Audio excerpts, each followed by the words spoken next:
বিশ্বের সবথেকে খাটো নারী জ্যোতি আমগে, অন্যদিকে উচ্চতায় বিশ্বের সবথেকে লম্বা নারী রুমেইসা গেলকি। উচ্চতার কারণে দুজনেরই ঠাঁই হয়েছে গিনেস ওয়ার্ল্ড রেকর্ডসে। এবার যেন রেকর্ডে আরও একটি পালক যুক্ত করলেন দুজন। প্রথমবারের মতো লন্ডনে দেখা করলেন বিশ্বের সবচেয়ে লম্বা ও খাটো দুই নারী। স্থানীয় সময় বৃহস্পতিবার লন্ডনের সাভয় হোটেলে বিস্ময়কর দুই নারীর সাক্ষাতের আয়োজন করে গিনেস ওয়ার্ল্ড রেকর্ডস কর্তৃপক্ষ। এ সময় মতবিনিময় করে উচ্ছ্বাস প্রকাশ করেন রুমেইসা ও জ্যোতি। মূলত আসন্ন গিনেস ওয়ার্ল্ড রেকর্ডসের ৭০তম বর্ষপূর্তি উপলক্ষে এই আয়োজন করা হয় বলে জানায় কর্তৃপক্ষ।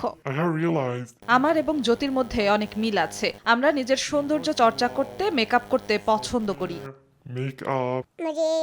আমি বিশ্বের সবচেয়ে খাটো নারী হওয়ায় সবাই আমাকে পছন্দ করে, সবাই আমাকে ভালোবাসে। তারা আমার আশেপাশে থাকতে এবং আমার সঙ্গে ছবি তুলতেও পছন্দ করে। আমি গিনেস ওয়ার্ল্ড রেকর্ডসের কাছে কৃতজ্ঞ যে তারা আমাকে পুরো বিশ্বের কাছে পরিচিত হওয়ার একটি সুযোগ করে দিয়েছে।